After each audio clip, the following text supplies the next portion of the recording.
All right, deep divers, welcome back. Today we are going deep into something pretty wild. Uh, Yeah. yeah, we're going to be talking about a book about alien races, A book about alien races, huh?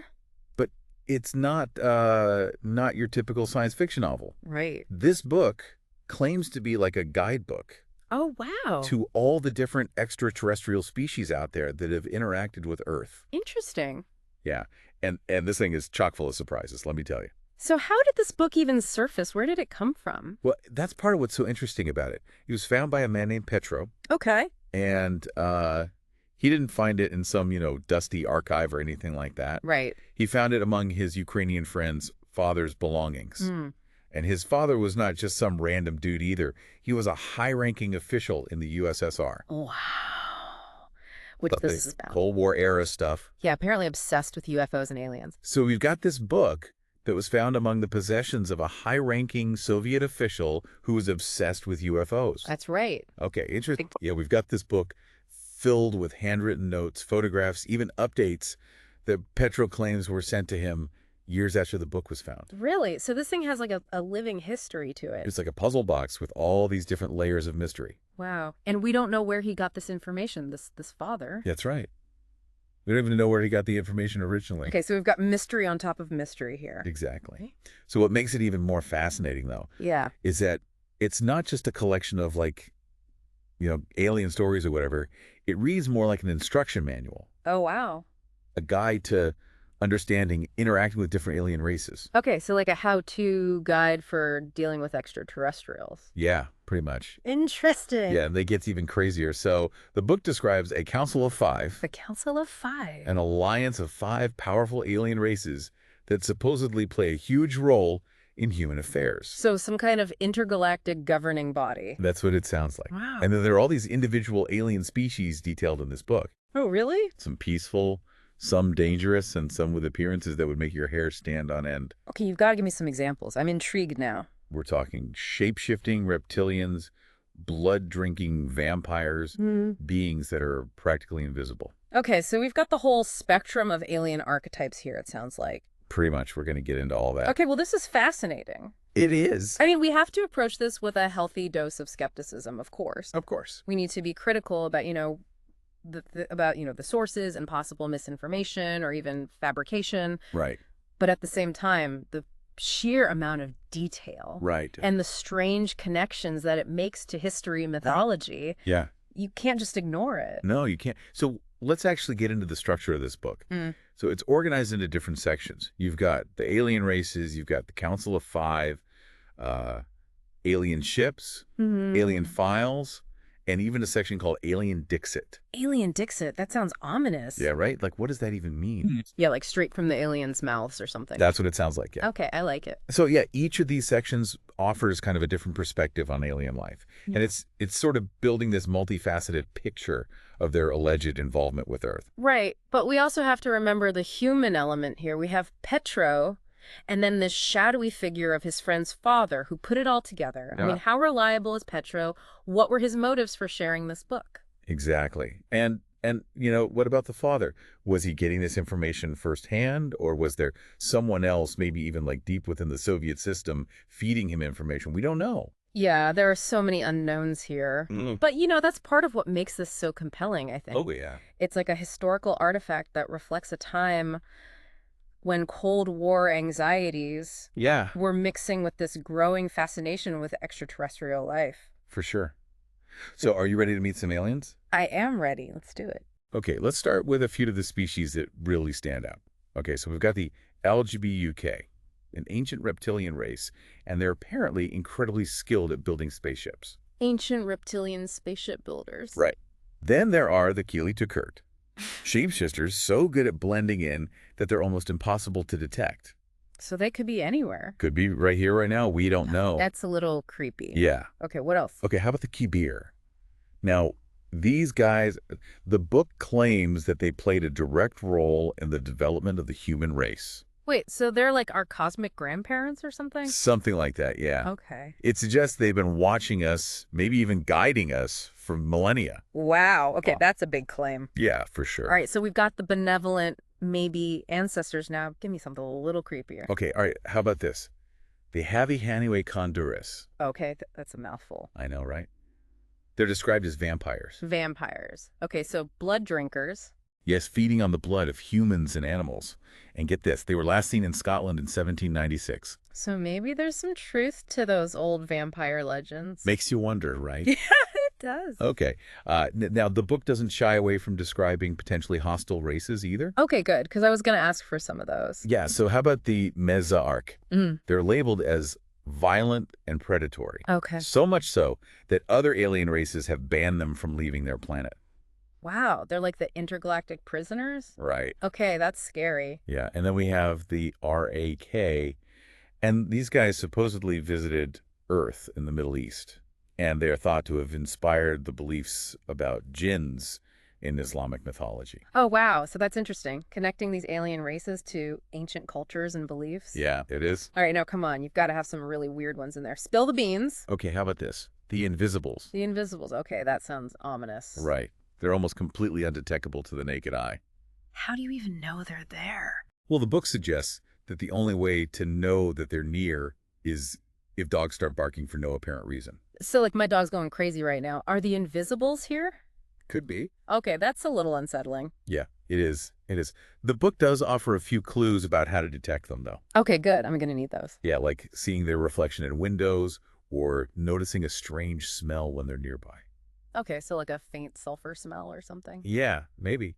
And it even suggests that they might be allied with other powerful races like the reptilians. Okay, so we've got these invisible beings possibly working with the reptilians. This is getting interesting. Yeah, so speaking of the reptilians, the book actually describes two distinct types. Two types of reptilians. Okay. Yeah, you got the Imiohalas, who are said to be harmless to humans. Okay, friendly reptilians. I like it. And then this other type of reptilian, which is the one that we kind of, think of when we think of reptilians. Right. The more well-known type. Yeah, they're considered to be incredibly advanced. Some even believe that they've infiltrated human society. Whoa. Reptilian overlords. That's a whole other level of conspiracy theory. Yeah, it is. And the book even goes on to say that they can travel interdimensionally. So they could be hopping between dimensions. That's right. Meaning they could be moving through space and time in ways we can't even comprehend. That is mind-boggling. For sure. So, Okay, I need to hear more about these reptilians later, but let's keep going. What other races are in this book? okay. All right. So for a race that might sound a bit more familiar, how about the El-Nana? The El-Nana. Yeah. And the book claims that these are the reason we use the term Martians. Oh, really? So they're from Mars? Well, not exactly little or green. Okay. But the book says they come from the constellation Gemini Okay. and have had permanent bases on Mars for thousands of years. And their first recorded visit to Earth happened way back in 1235 BC in Japan. Wow, that's a long commute. I know, right? Okay. The book doesn't say much about what they're doing here, Right. but their long history with Earth is certainly intriguing. It is. Okay, give me another one. Okay, all right. So then there are the Indogiacs. Now, they're incredibly secretive, Okay. and they apparently mine the moon for some unknown material. They're said to have contact with high-ranking officials on Earth, but they're rarely seen by the average person. Okay, so they're like the men in black of the alien world. Oh, that's funny you should say that. The book actually calls them Men in Black. No way. Really? Yeah, because they wear special clothing that makes their shape-shifting abilities even harder to detect. Oh, wow. So it's like they want to observe us but never truly be seen. That is creepy. Yeah. Okay, so let's move on to one of these Council of Five members that we were talking about. Okay. The Elmano UK. This is the group of 5 races that's protecting Earth. Right. And they met on Earth in July 2005, according to the book. Okay, so what are they protecting us from? Giant space squids. Intergalactic warlords. Well, the book doesn't specify, but it does state that the Elmen in the UK come from the constellation Grus and are highly respected among other alien races. Their presence on the council suggests they hold a position of authority and influence. Right, so they're like the wise elders of the galaxy? Something like that. Okay. But not all the races are so benevolent, right? Right. Not all of them are so benevolent. You gotta give me some of the bad guys now. Okay, so how about the Gigantic? They're described as a violent xenophobic race that's been visiting Earth for over 3,000 years. Okay, those don't sound like the kind of aliens you want to invite over for tea. No, definitely not. Okay, so the Gigantic, they're ones to watch out for. And the book suggests that they're not aligned with the Council's goals either. So they're operating independently. Right. Okay, maybe even posing a threat. Potentially, yeah. All right, I'm getting a little nervous now. Give me a peaceful race to calm me down. Okay, all right, how about the XFOZ? The XFOZ. Yeah, they're known as the Peacemakers. They come from the constellation Indus, and their first sighting on Earth was way back in 1500 BC. 1500 BC. Wow, okay, and they're peacemakers. That's right. They're said to be very technologically advanced. And they even met with President John F. Kennedy before his assassination. Really? They met with JFK. What did they talk about? The book doesn't say, unfortunately. Oh, come on. It does mention that the XFOZ sent a message to human leaders in 1955. Okay. But the content remains unknown. All right, so what would a race of peacemakers want to tell us? Especially during the height of the Cold War. Yeah, it's a great question. It is. All right, well, I am hooked. Tell me more. Okay, so we're back, and we're still talking about the Alien Races book. And I'm ready for more. it just keeps getting weirder. Bring on the weird. Okay, so last time we were talking about the Council of Five, that mysterious group of alien races that's supposed to be safeguarding Earth. Right, the intergalactic guardians. Exactly. So what else do we know about them? Well, the book suggests that they've been involved with humanity for a very long time. Oh, really? Like, how long are we talking? Perhaps even longer than recorded history. Wow, okay, Yeah. that's a bold claim. Yeah, so the book mentions that there are some ancient cave paintings found in France Okay. that depict ships that look like they belong to members of the council. So are you saying that these cave paintings are evidence of alien contact way back in prehistoric times? That's what the book suggests, yeah. Yeah. If that's true, it means their presence on Earth predates civilization as we know it. That's incredible. I mean, cave paintings are one of the oldest forms of human expression. To think that they could be depicting alien spacecraft is just mind-blowing. Right, and it gets even more intriguing. Okay. So the book describes an ancient artifact, a bowl with unusual inscriptions. A bowl? Yeah, it was discovered in 1953, and it was supposedly given to humans by the council Given to us by the council, what for? as part of a trade agreement Okay. involving valuable minerals. So we were trading with aliens thousands of years ago. That's what it sounds like, yeah. Wow. What kind of minerals were we trading? And what did they give us in return besides this bowl? The book doesn't say, but it's a clue that hints at this long history of interaction between humans and the council, possibly going back to, our earliest civilizations. Right. This is like rewriting history as we know it. It is. So we've got these tantalizing hints about the council's influence, but what about the individual members? We know their names, Orella, Igorot, Genwo, Regan, Emerther. But what do they look like? What are their powers? Unfortunately, the book's a little vague on those details, especially when it comes to their appearance. Oh, come on. No descriptions, no sketches. There are a few glimpses, though. Okay, give me the glimpses. Okay, so it mentions that the Igorot were involved in the creation of humans. Whoa. Okay, so they're like our cosmic engineers. Something like that, yeah. Okay. And there's a handwritten note that suggests the Redan have a lifespan of 10,000 years. 10,000 years, that's practically immortal. I know, right? Imagine the wisdom and experiences a being that old would possess. It's almost impossible to fathom. Right. What do they do with all that time? I don't know, maybe they have hobbies like intergalactic knitting or collecting cosmic dust. Right. But the book does mention that the council views humanity as having kind of devolved from creatures that were far more spiritually and technologically advanced. Oh, so they see us as a disappointment. Yeah, like we haven't lived up to our potential. So they're like the disappointed space parents. Something like that. That's kind of depressing. Yeah, it's not exactly a vote of confidence, but the book also claims that the council's meetings are often disrupted by other alien races. Oh, really? Yeah, that are not part of this elite group. So it paints this picture of a galaxy teeming with diverse life. Yeah. Some benevolent, some hostile, all vying for power and influence. So it's like a cosmic soap opera. Yeah, with alien drama and intrigue unfolding on a galactic scale. I love it. Right. And Earth isn't just a passive observer in this cosmic soap opera. Right. We're a focal point, a prize, maybe even a battleground for these competing extraterrestrial factions. Right. And speaking of battling aliens, remember the Mater? Oh, yeah, the would-be conquerors. Right, the ones that want to take over. So what about them? Well, the book claims that in the early 1950s, Okay. both President Eisenhower and Prime Minister Winston Churchill were determined to keep the alien presence on Earth a secret from the public. Really? So like a global cover-up. Yeah. And they even created a top-secret task force called LILJ to handle all alien-related matters. SILJ. Okay, I've never heard of that. Right. Imagine being part of that task force, dealing with alien encounters and trying to keep it all under wraps. Yeah, that must have been incredibly stressful. Oh, yeah. And get this. Okay. The book claims that 2 members of LLJ were actually aliens themselves. Wait, what? Aliens on a top secret government task force? Come on. I know it sounds crazy, right? A Zeta Reticulan and a member of the Dorsey race. Talk about infiltration. I mean, if that's true, it completely blurs the lines between human and alien agendas. Right. It makes you wonder if the council is really protecting us or if they're manipulating events for their own purposes. Right. Are they really the good guys, or are they playing some kind of long game that we don't even understand? Exactly. Okay, so we've got secret government task forces infiltrated by aliens. What else does this book have? Okay, let's move on to something a little more concrete. Okay. Alien technology.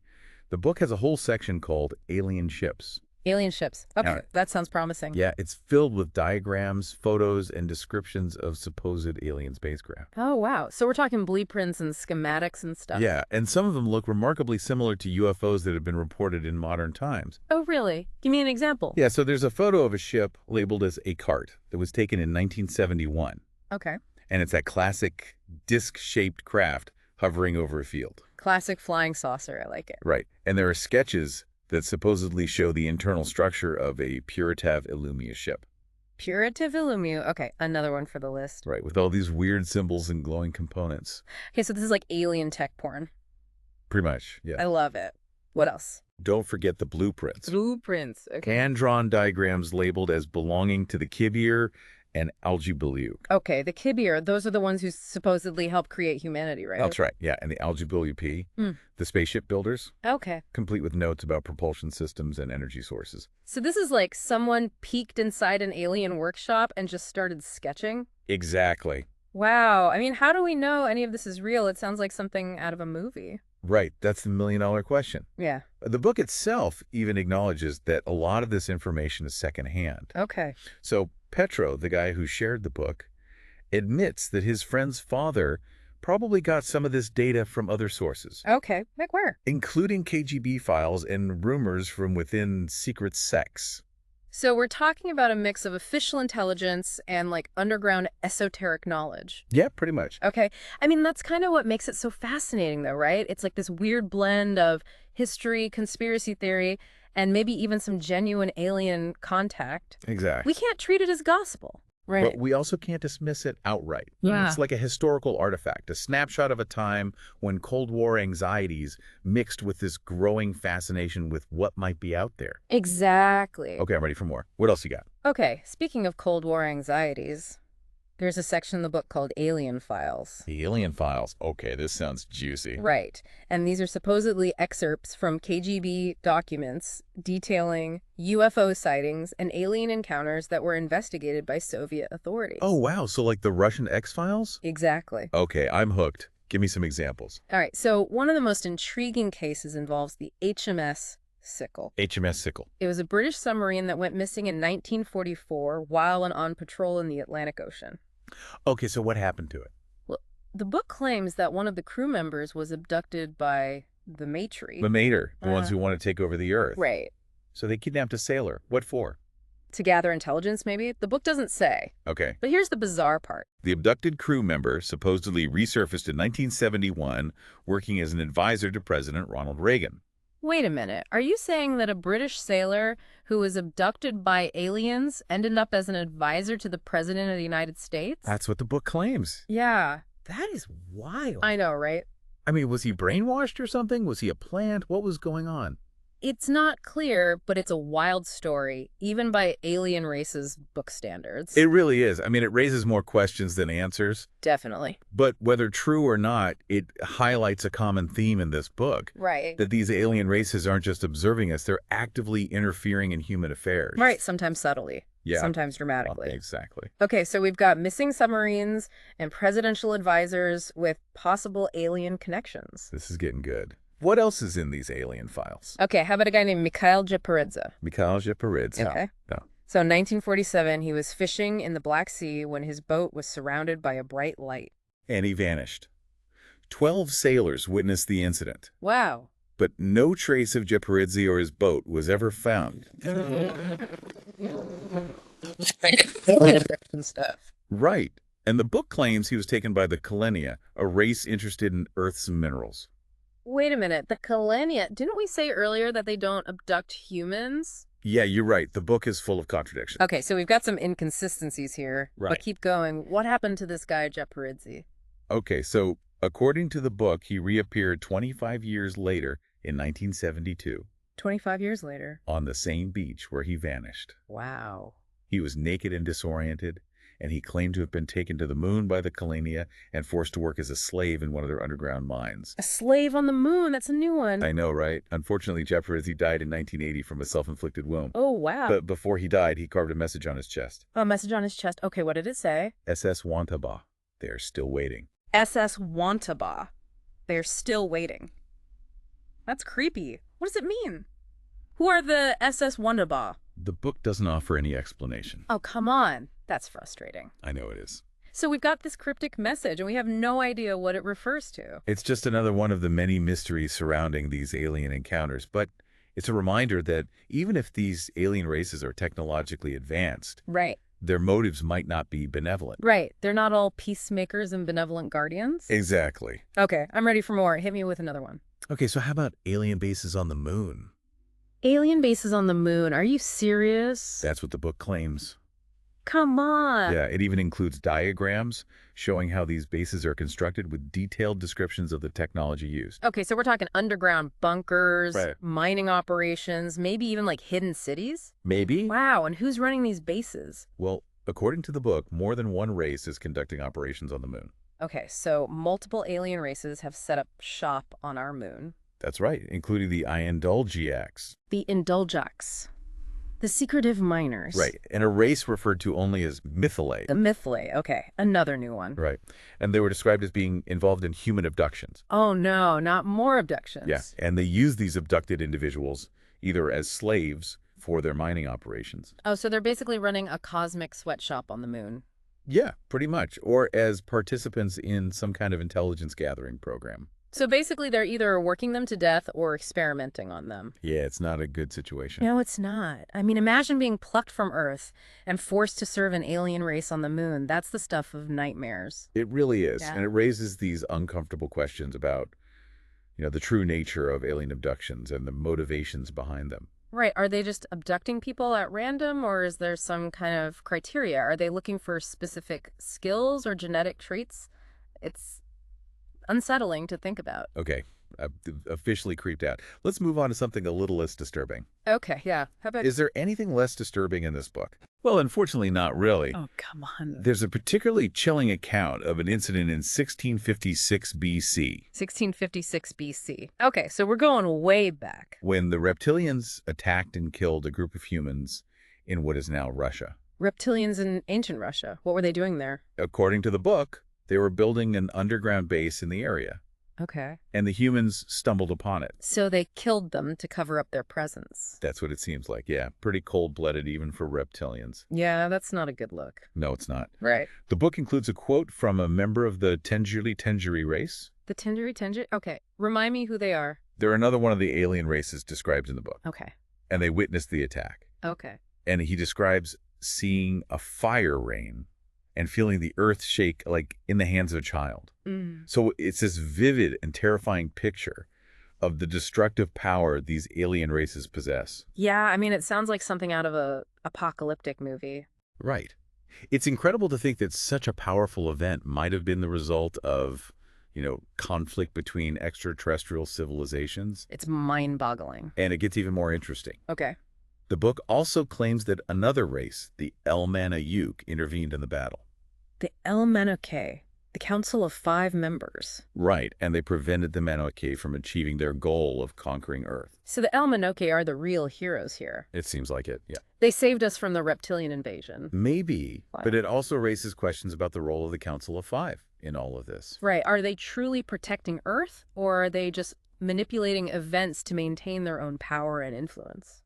It's a question that's hard to answer, especially given the limited information we have, but it's certainly worth considering. Definitely. I mean, we're dealing with a lot of unknowns here, and it's tempting to fill in the gaps with our own assumptions and biases, but we need to stay open to all possibilities. Right. Okay, I'm ready for more. What else you got? Okay, so we're back, still diving deep into the Alien Races book, and things are about to get even weirder. Weirder. Weirder. Okay, you've got my attention. Yeah, so as we've seen, this book is full of all these claims about different alien species and their technology and their interactions with Earth. Right, right. But one thing that really stands out is the way the book itself seems to evolve over time. What do you mean? Like it changes or something? Yeah, there are updates and additional information that appeared years after the book was first discovered. Really? So it's like a living document? Exactly like the author was constantly receiving new intel, adding layers to an already complex and mysterious narrative. So who was adding these updates?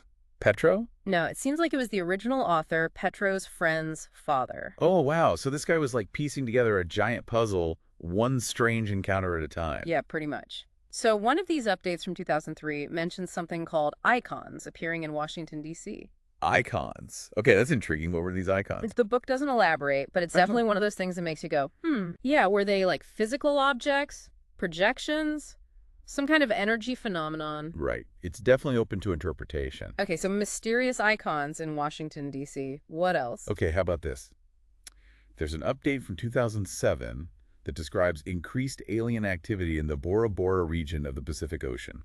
Bora Bora. Okay, so aliens are hanging out in paradise. Apparently, yeah, and it specifically mentions the Pleiadians. The Pleiadians, aren't they supposed to be like the good aliens? Yeah, the ones associated with spiritual enlightenment and, positive contact with humans. Right, right. So what are they doing in Bora Bora? Well, the book doesn't say exactly, but it makes you wonder if they've chosen that location for a specific reason. Right. Is there something special about Bora Bora that attracts extraterrestrial visitors? Yeah, maybe they just like the beaches and cocktails. Maybe. But the note also claims that President George W. Bush was aware of this Pleiadian presence, but chose to ignore it. Oh, so another government cover-up. Right. If true, it would lend credence to those theories about, the government hiding evidence of alien activity. Definitely. Okay, so we've got icons in D.C., Pleiadians in Bora Bora. What other updates are there? Okay, so there's an update from 2017, and this is perhaps the most cryptic of all. It simply states, the black will be white and the yellow will be red. The black will be white and the yellow will be red. What does that even mean? Is it a code? A prophecy? Right. Is it a warning about future events? A clue about the nature of reality? It's hard to say for sure. Yeah, it's definitely open to interpretation. But it definitely adds to the enigmatic nature of this book. Okay, so speaking of enigmatic events, let's talk about the Tunguska event of 1908. Oh, yeah, the big explosion in Siberia. Right, the one that flattened trees for hundreds of miles, but there was no impact crater. Most scientists think it was a meteor, but this book offers a very different explanation. Okay, I'm all ears. What does it say caused the Tunguska event? It claims that the explosion was the result of a battle between two alien races. The Mater. The Matra. The ones who want to take over Earth. Right, and the Dorsey. The Dorsey. Okay, so a cosmic showdown. Yeah, pretty much. Yeah. The book suggests that a Dorsey ship carrying incredibly powerful weapons was destroyed during this battle, and that's what caused the massive explosion. So they were basically having a cosmic shootout in the Siberian wilderness. Exactly. Wow. I mean, that's one way to explain the Tunguska event. It's definitely more exciting than a meteor. Right. And there's even an account from a Tenjuri witness who describes seeing a fire rain and feeling the earth shake like in the hands of a child. Wow. So a pretty dramatic first-hand account. Right. Okay, so we've got the Matra and the Dorsey duking it out in Siberia. But what about the Council of Five? Were they involved? Well, the book claims that another race, the Elmanuk, intervened in the battle and prevented the Matri from, achieving their goal of conquering Earth. So the Elmanuk saved the day again. It seems like it, yeah. I mean, it makes you wonder what would have happened if they hadn't intervened. Right. Would the Mater have succeeded in taking over the planet? Or would another race have stepped in? Or would humanity have somehow managed to fight back? It's a fascinating thought experiment. It is.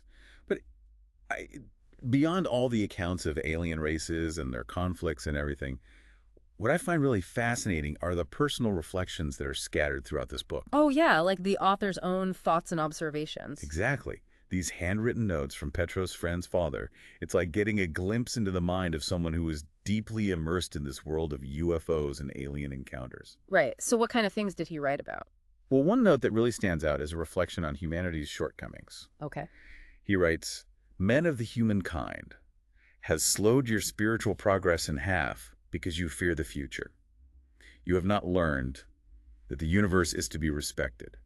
You have been misled, and you have given yourselves so little. Wow, it's a pretty harsh critique. It is, but it's also kind of thought-provoking, right? Yeah. I mean, is he saying that we're too focused on the material world and not paying enough attention to our spiritual development? Yeah, maybe. He also writes, "Look at the stars, and you will see your everyday gods looking at you." That's a beautiful thought. I mean, is he suggesting that the answers we seek are literally written in the stars? Or is it more of a metaphor for the vastness of the universe and the mysteries it holds? Yeah, it's up to each reader to interpret, but it's definitely a powerful image. It is. Okay. What other reflections did he have? Okay, so there's this note about the role of women in society. Okay. He writes, "You, religious men of the humankind, have slowed your spiritual progress in half because you have relegated many of the women of the humankind.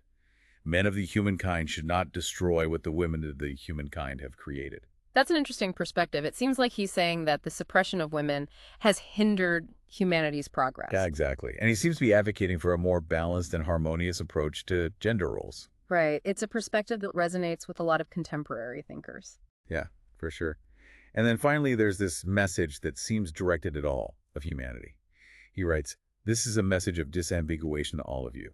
This is a message of reorientation to all of you. This is a message to enliven the minds of you. This is a message that has been delivered from race to race, from you to you, for a long time now, Yeah. whether you know or not." Wow, that's powerful. It's like a call to awaken. Yeah, to question our assumptions, to recognize the interconnectedness of all beings. Right, and to be open to the possibility that we're not alone in the universe. Exactly.